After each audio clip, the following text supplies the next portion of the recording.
28 bodies, some of them bound at the wrists with rope twisted from grass, others showing wounds consistent with spears and arrows, all of them sealed beneath a settlement that someone burned to the ground more than 300 years ago. And the frozen earth kept everything. The ropes, the weapons, the masks carved from driftwood, the toys, the sewing kits, tens of thousands of artifacts from a world that existed before any European ever set foot in western Alaska. That site is called Nunalik, and it is only the beginning. Today we are going to 8 places across Alaska where the ground, the ice, the ocean floor, and even the air itself preserve things that were never supposed to survive. Things that force us to rethink what we know about conflict, death, engineering, Cold War secrecy, deep time, and the movement of objects across continents long before anyone in Europe had ever heard of Alaska. Some of these places are disturbing, some are beautiful, a few are both. None of them are simple. Let's start in the tundra of southwestern Alaska, near a modern Yupik village called Quinhagak. The Bering Sea coast here is flat, wind-beaten, and brutally cold for most of the year. It does not look like a place that would yield one of the most important archaeological discoveries in North American history, but that is exactly what happened. Nunalik sits on a low bluff overlooking the water. The name means the old village in Yupik, and the community at Quinhagak had always known the site was there. Elders had spoken about it. Artifacts had occasionally eroded out of the bluff and washed onto the beach. But what turned Nunalik from a known local landmark into a major excavation was erosion.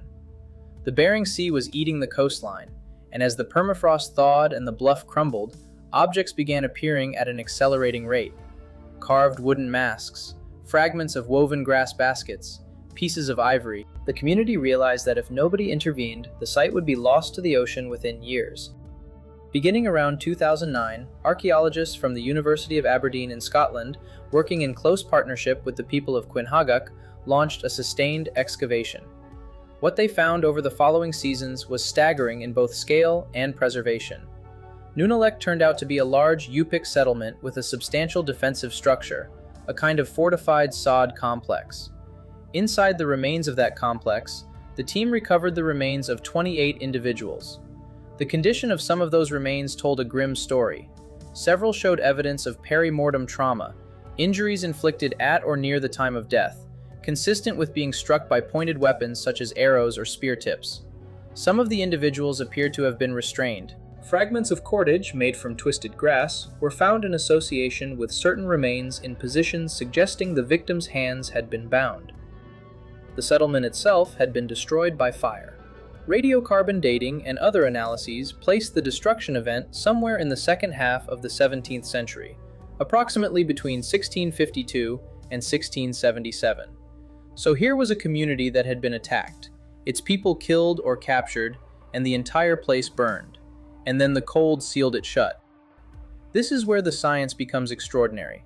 Permafrost and frozen waterlogged soil preserve organic materials that would rot away within years at most temperate zone sites.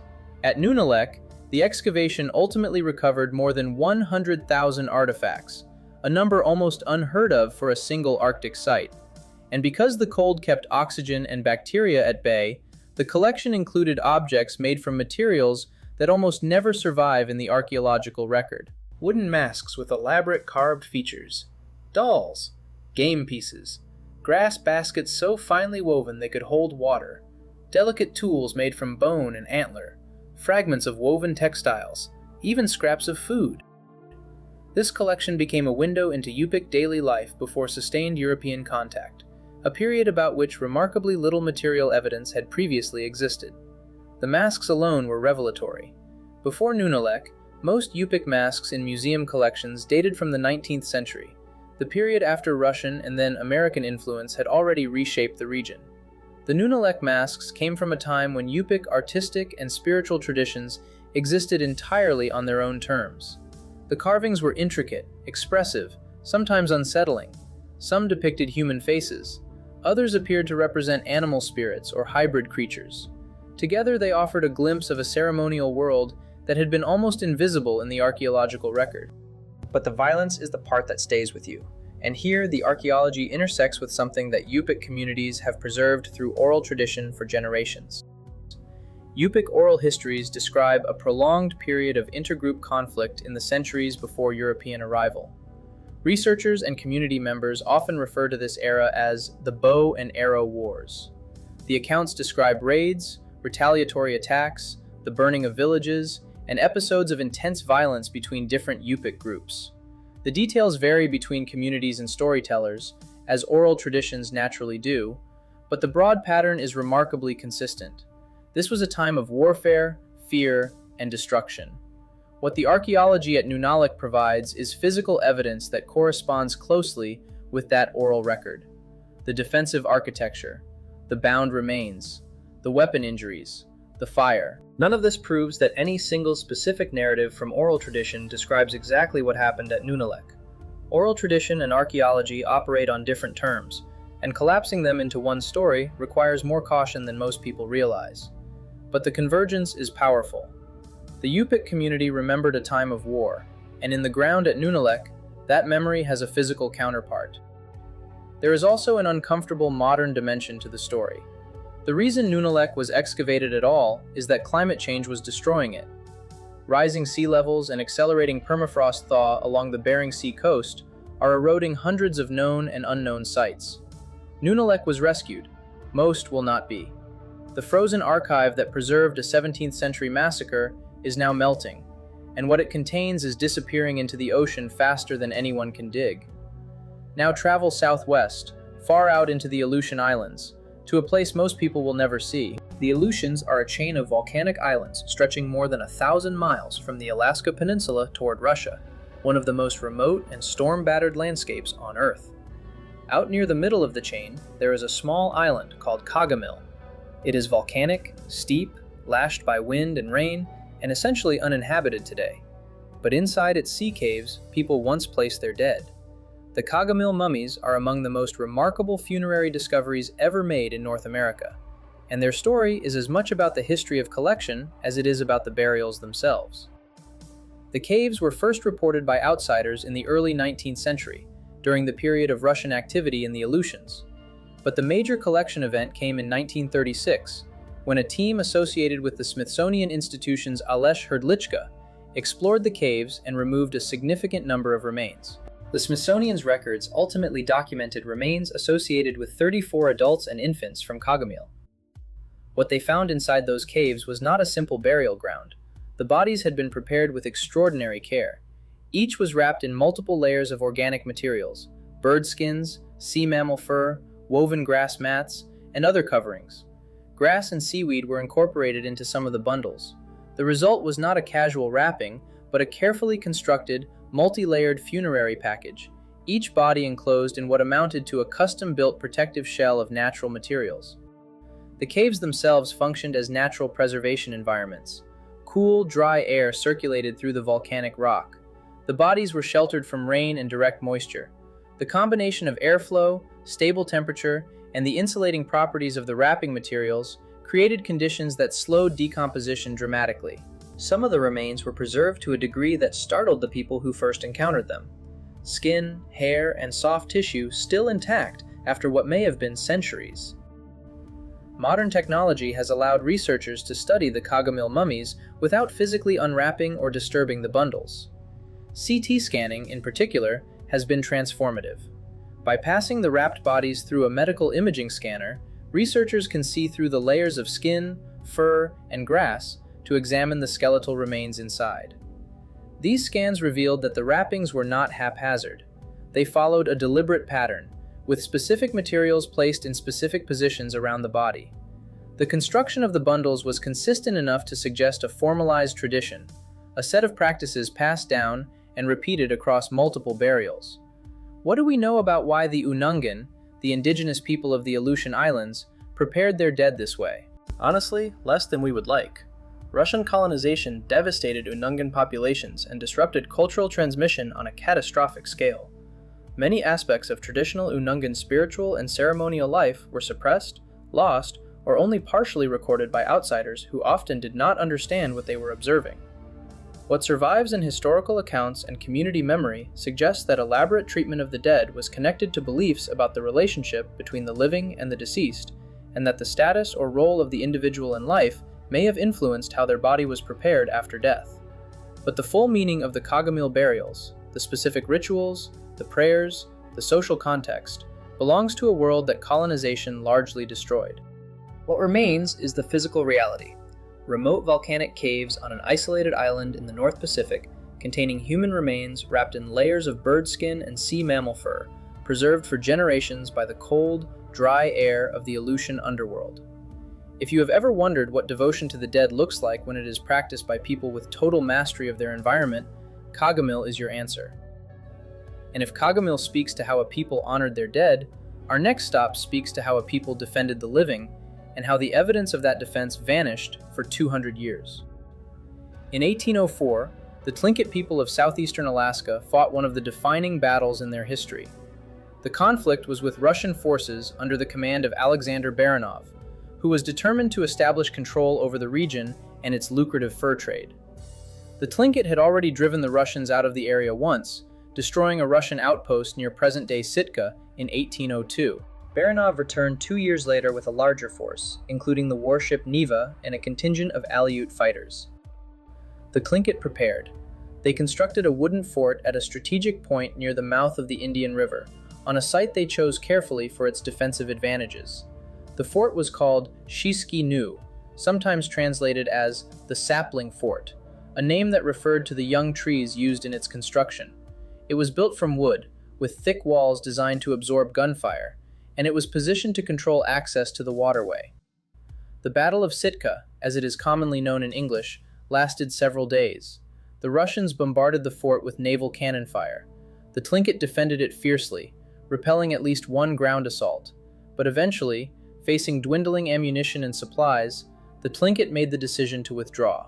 They abandoned Shiski and retreated overland to the opposite side of the island, in what is remembered in Tlingit oral tradition as a painful and defining moment, a forced departure from their homeland under military pressure. After the battle, the fort was left behind. Over the following decades and centuries, the wooden structure decayed. Vegetation reclaimed the site, sediments accumulated, the shoreline shifted. The landscape around the Indian River changed enough that by the 20th century, the precise location of Shiski was no longer certain. People had general ideas about where it had been, and various locations were proposed over the years, but no definitive physical evidence had been found. The fort had, for all practical purposes, disappeared. This is where the story shifts from history to technology. Researchers associated with Cornell University and the National Park Service decided to look for the fort using geophysical methods, tools borrowed from geology and engineering that can detect structures and anomalies beneath the surface without digging. The two primary techniques they used were electromagnetic surveying and ground-penetrating radar. Electromagnetic surveying works by transmitting an electromagnetic field into the ground and measuring how the subsurface materials respond. Different materials, soil, rock, wood, metal, decayed organic matter, produce different responses. If there is a buried structure whose composition differs from the surrounding soil, the instrument can detect the contrast. Ground-penetrating radar works on a similar principle but uses radar pulses instead of electromagnetic fields, sending energy into the ground and recording the reflections that bounce back from subsurface boundaries and objects. What the researchers found was remarkable. Beneath a surface that showed almost no visible trace of the fort, the instruments picked up a clear anomaly.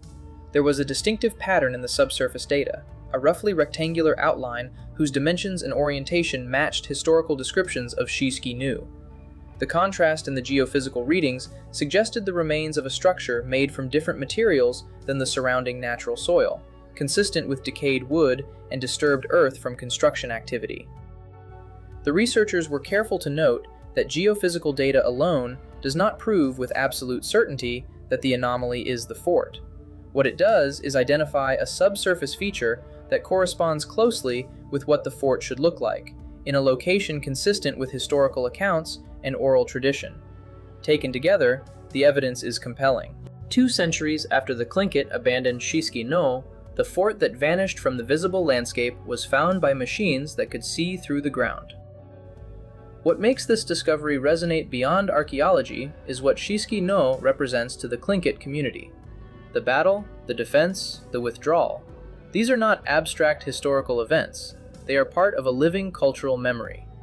Finding the physical remains of the fort, even buried and invisible, matters because it anchors that memory in a specific place.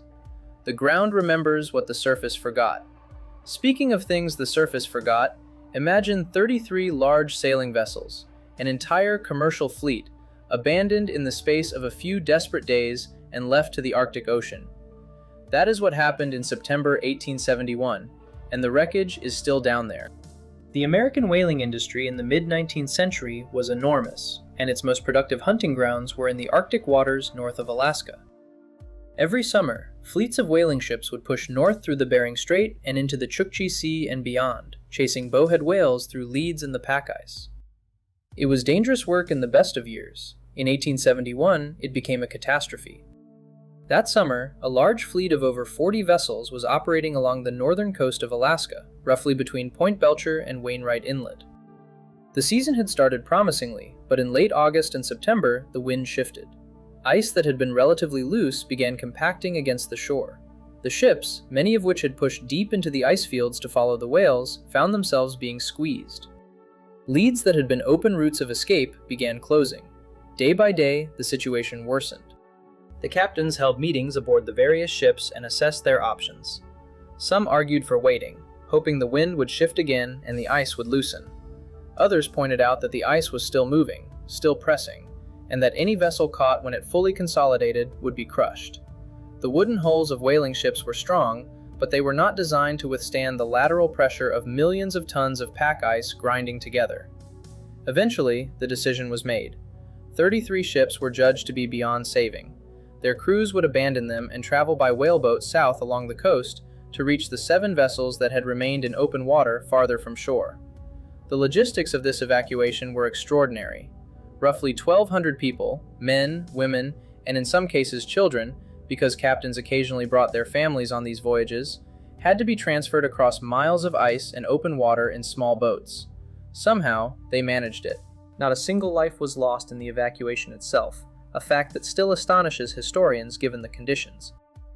But the ships were gone. 33 vessels, representing a staggering portion of the American whaling fleet, were left to the ice. Over the following weeks and months, the Arctic did what the Arctic does.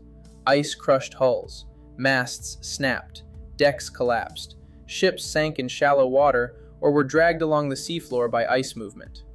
The fleet that had been the economic engine of towns like New Bedford and Nantucket was reduced to scattered timber on the bottom of the Chukchi Sea.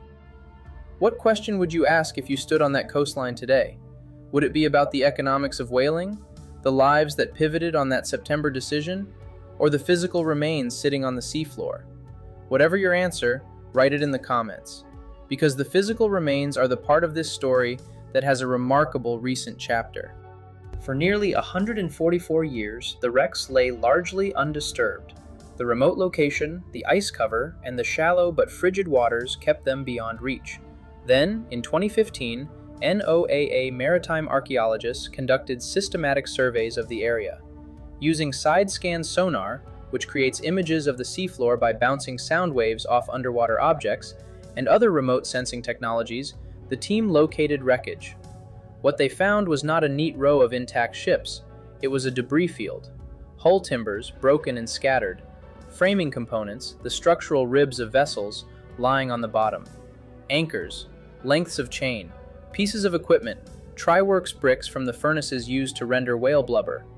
The remains of at least 2 vessels were identified as relatively coherent concentrations of wreckage, while other material was spread more widely, consistent with decades of ice movement, storms, and current action redistributing the debris across the seafloor. Identifying individual ships within that debris field has proven extremely difficult. Most of the vessels were of similar construction, built in the same New England shipyards around the same period, using the same materials. Without a nameplate, a unique piece of equipment, or some other distinguishing artifact, telling one ship's wreckage from another is a forensic challenge that may never be fully resolved. What the surveys confirmed is the physical reality of the event, a graveyard of ships, spread across the shallow Arctic seafloor, marking the place where an entire industry suffered one of its worst single disasters. The 1871 wreck site is now listed on the National Register of Historic Places. It sits in an area that is increasingly accessible as Arctic sea ice declines, which means both that more research may become possible and that the site faces new threats from increased shipping traffic, erosion, and disturbance. The ships that the ice destroyed may ultimately be further damaged by the absence of ice. There is a grim symmetry in that. And if an underwater graveyard of ships is difficult to picture, consider something even harder to visualize. A crater roughly 12 kilometers across, created by an impact from space, buried beneath the surface of Arctic Alaska where nobody can see it. The Avac structure lies near Utqiagvik, formerly known as Barrow, at the northernmost point of Alaska. If you stood directly above it, you would see nothing unusual. Flat tundra. Polygonal ground patterns typical of permafrost terrain, maybe a few shallow lakes. The surface gives no obvious sign that beneath it lies an enormous geological structure created by a hypervelocity impact. The discovery of Avac was not the result of someone spotting a crater-shaped depression from an airplane. It came from subsurface data. Oil and gas exploration in the region involved drilling wells and analyzing the rock cores brought up from depth. When geologists examined the cores from the Avac area, they found something that did not match the normal geological history of Alaska's Arctic coastal plain. The rocks were wrong. In a hypervelocity impact, a meteorite or comet strikes the ground at speeds typically exceeding 10 kilometers per second. The energy released is almost beyond comprehension. Rock at the impact site is subjected to pressures and temperatures that do not occur in any normal geological process except deep inside the Earth's mantle or at the cores of nuclear detonations. These extreme conditions produce distinctive changes in the rock. Minerals are deformed at the crystalline level. Quartz grains develop a feature called planar deformation features, a pattern of parallel microscopic lamellae that forms only under shock pressures far above anything produced by volcanism or tectonic activity. Some minerals are transformed into high-pressure phases that do not exist under normal surface conditions. The rock may be shattered, melted, or both. At Avac, drilling cores revealed a disturbed zone consistent with these impact signatures. The structure itself, approximately 12 kilometers in diameter, was mapped through a combination of seismic surveys, gravity measurements, and analysis of the drill core data. It has the general characteristics of a complex impact crater, a central uplift surrounded by a ring of disrupted and displaced rock, all buried beneath younger sediments that accumulated after the impact. The age of the Avac impact is not precisely pinned down, but is generally placed in the late Mesozoic or possibly early Cenozoic, making it tens of millions of years old. Enough time has passed for the crater to be completely filled and buried by subsequent geological processes, which is why it is invisible from the surface. What makes Avac significant beyond its size is what it represents about our ability to read the Earth's history. There are impact structures on this planet that we have never found because they are buried, eroded, subducted, or hidden beneath oceans. Avac is a reminder that the surface we walk on is only the most recent page of a much longer story, and that beneath apparently unremarkable terrain, the evidence of extraordinary violence can lie hidden for geological ages. If you find it unsettling that a 12-kilometer impact crater can hide beneath your feet without anyone noticing, consider subscribing to this channel. Because the deeper we dig into Alaska's hidden stories, the more often the ground turns out to be concealing something nobody expected. From a natural cataclysm buried for millions of years, we move to something more recent and far more deliberate. During the Cold War, the United States government transported radioactive material to Arctic Alaska and buried it in the tundra. That is not an exaggeration, it is a documented fact. The story begins with Project Chariot, one of the strangest proposals of the atomic age. In the late 1950s, the Atomic Energy Commission was looking for ways to demonstrate that nuclear weapons could be used for peaceful purposes. The broader program was called Operation Plowshare, a reference to the biblical idea of beating swords into plowshares, and its goal was to find civilian engineering applications for nuclear explosions. Dig canals, excavate harbors, move mountains. The thinking was that if nuclear bombs could reshape landscapes on command, then the enormous investment in the weapons program could be justified as something other than pure military destruction. Project Chariot was Plowshare's Alaska chapter. The plan was to detonate a series of nuclear devices at Ogotorok Creek near Cape Thompson in northwestern Alaska to blast out an artificial harbor on the Chukchi Sea coast. The proposed excavation would have used multiple nuclear charges, including thermonuclear devices, with a combined yield in the hundreds of kilotons. For reference, the bomb dropped on Hiroshima was roughly 15 kilotons. The Chariot planners were proposing to detonate something many times more powerful in a remote corner of Arctic Alaska to create a harbor that almost no one needed. The proposal ran into opposition almost immediately. Scientists who study the area raised concerns about radioactive fallout contaminating the Arctic food chain, particularly caribou, fish, and marine mammals that indigenous Inupiat communities depended on for survival. The Inupiat themselves objected strenuously. Environmental groups joined the opposition.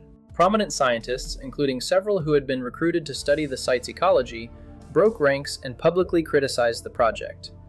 By 1962, Project Chariot was effectively dead. No nuclear detonation ever took place at Ogotorok Creek. But here is where the story takes a turn that is arguably more disturbing than the original proposal. In 1962, the same year the harbor plan was shelved, researchers working at the Chariot site conducted a tracer experiment. Radioactive soil from the Nevada test site, soil contaminated with fallout from actual nuclear weapons testing, was transported to Alaska and placed in the tundra near Ogotorok Creek. The purpose was to study how radioactive materials move through Arctic soil and vegetation. After the experiment, the contaminated material was not removed. It was gathered up, mixed with local soil, and buried in a shallow pit beneath approximately 4 feet of earth, and there it sat, for decades. The burial was not widely known outside of a small circle of researchers and government officials. The local Inupiat community at Point Hope, the nearest village, was not informed in any meaningful way. The contaminated soil remained in the ground through the 1970s, the 1980s, and into the early 1990s. The situation became publicly controversial when researchers and journalists began uncovering the history of what had actually happened at the Chariot site. Documents were obtained, questions were asked. The Inupiat community expressed outrage that radioactive material had been buried in their homeland without their knowledge or consent. In 1993, the U.S. Department of Energy finally acted.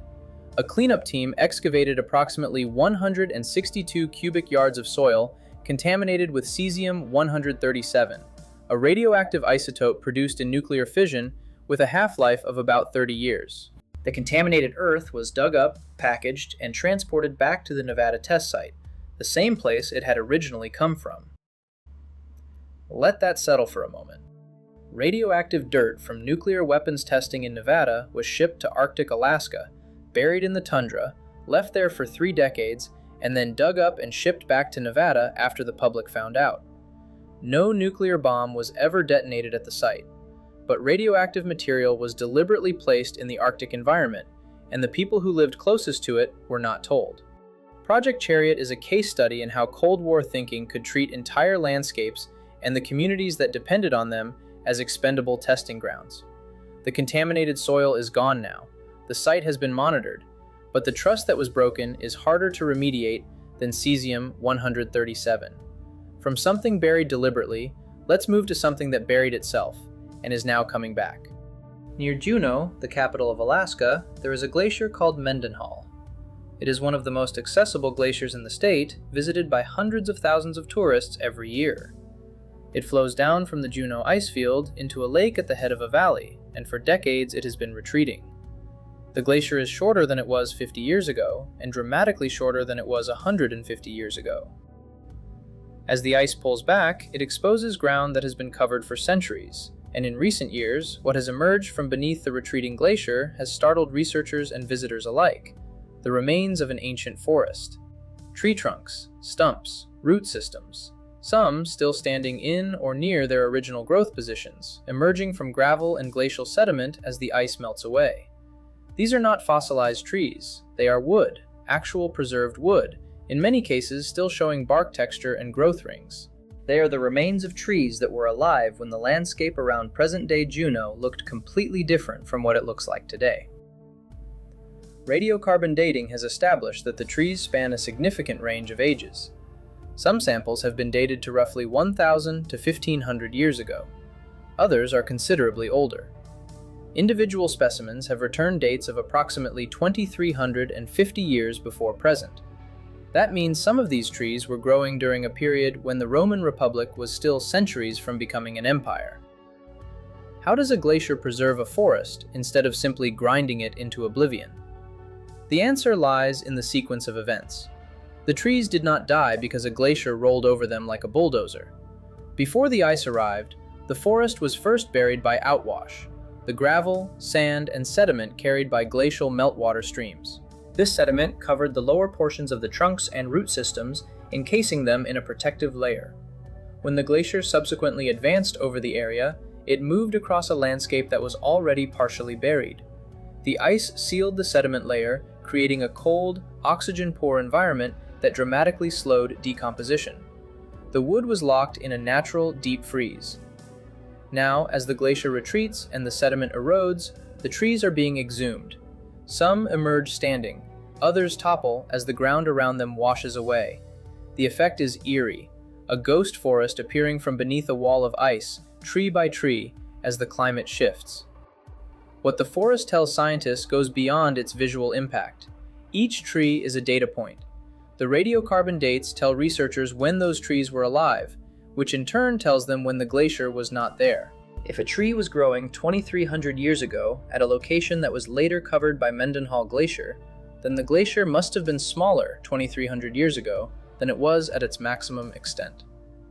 By mapping the ages and locations of the emerging trees, researchers can reconstruct a timeline of glacial advance and retreat over the last several thousand years. The forest is a record of climate history written in wood. What these records show is that the glaciers around Juneau have expanded and contracted multiple times over the last few millennia, in response to shifts in temperature and precipitation patterns. The Little Ice Age, a period of cooler temperatures that lasted roughly from the 14th to the 19th century, drove many Alaska glaciers to their maximum recent extent. The retreat observed today began in the 19th century and has accelerated dramatically in recent decades. If you find it powerful that a retreating glacier can reveal a forest that has been hidden for thousands of years, share this video with someone who has never heard this story. Because the final discovery on our list may be the most unexpected of all, and it has nothing to do with ice, violence, or burial caves. It has to do with a small bronze bead and a broken buckle found in the sand of northwestern Alaska, objects that should not have been there at all. Cape Espenberg is a low, windswept spit of land on the coast of the Seward Peninsula, facing the Chukchi Sea. It is about as far northwest as you can go in mainland Alaska. Behind it lies the Bering Land Bridge National Preserve, a landscape named for the land connection that once linked Asia and North America during the Ice Ages. It is a place defined by its position between two continents. In the early 2010s, archaeologists excavating a site at Cape Espenberg recovered several small metal artifacts from contexts dating to roughly the last 1,000 years. Among them were a small bronze bead and a fragment of what appeared to be a buckle or clasp. A piece of leather was still attached to the buckle fragment. At first glance, finding metal at an Alaska archaeological site is not inherently shocking. Alaska natives had long worked with native copper, naturally occurring metallic copper found in certain geological deposits. Copper tools and ornaments are known from multiple prehistoric sites across the state. But when the Cape Espenberg artifacts were subjected to laboratory analysis, the results were unexpected. The metal was not native copper, it was bronze, a manufactured alloy. Specifically, the analysis detected copper, tin, and lead.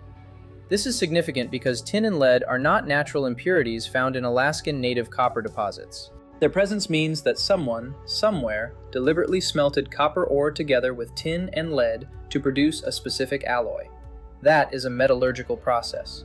It requires knowledge of ore sources, smelting technology, and intentional alloying. It belongs to a technological tradition that did not exist in prehistoric Alaska. So where did the bronze come from? The form of the buckle provided a clue. Researchers compared its shape and construction with known artifact types from across Eurasia. The closest parallels they identified were with components of horse harness equipment from northern China and the broader East Asian steppe region. The leather attached to the buckle was radiocarbon dated, and the results, combined with the dating of the archaeological context, produced a range roughly between the 11th and 15th centuries. This means that sometime during the medieval period, manufactured bronze from a Eurasian metallurgical tradition reached the coast of northwestern Alaska. The objects crossed the Bering Strait. Now, it is essential to be precise about what this does and does not demonstrate. The evidence shows that the objects moved. It does not show that a Chinese horseman rode to Alaska. The most likely explanation, and the one favored by the researchers who published the discovery, is that these items traveled through long-distance exchange networks. Indigenous peoples on both sides of the Bering Strait had been trading and communicating across the water for thousands of years. The strait is only about 55 miles wide at its narrowest point, and it is dotted with islands, the Diomede Islands, that served as stepping stones. Goods, ideas, and technologies moved across this corridor in both directions. A bronze buckle made in northern China could have passed through multiple hands across Siberia, reaching coastal peoples who traded across the strait, and from there into the exchange systems of northwestern Alaska. The number of intermediaries might have been 2. It might have been 20. The object itself carries no record of its journey, only its origin. What makes the Cape Espenberg bronze important is not that it proves direct Chinese contact with Alaska. It does not. What it proves is that the Bering Strait was not a barrier. It was a corridor. Manufactured goods from deep inside Eurasia could and did reach North America centuries before Columbus, centuries before any Europeans sailed into the Pacific. The exchange networks of the Arctic were far more extensive, far more connected, and far more capable of moving objects across enormous distances than most popular accounts of history acknowledge. The bead is tiny. The buckle fragment fits in the palm of your hand, but together they redraw the map of the pre-contact world. And perhaps that is the thread that connects all 8 of these places. Each one challenges the assumption that Alaska is simply a remote, empty wilderness at the edge of the map. Nunalik shows that complex societies waged devastating wars here centuries before Europeans arrived, and that the frozen earth kept the evidence in almost forensic detail. Kagamill shows that the people of the Aleutian Islands honored their dead with a sophistication and devotion that rivals any funerary tradition on the planet. Shishigino shows that a fort can vanish from the surface and survive underground for 200 years, waiting for someone with the right instruments to find it. The 1871 whaling fleet shows that the Arctic Ocean floor holds the remains of entire industries, frozen in time by the same waters that destroyed them. The Avac structure shows that an impact from space can hide beneath flat tundra for tens of millions of years. Project Chariot shows that the most dangerous things buried in Alaska were put there by the people who were supposed to protect the land.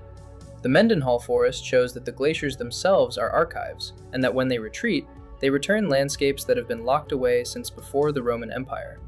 And the bronze at Cape Espenberg shows that the edges of the known world were never really edges at all.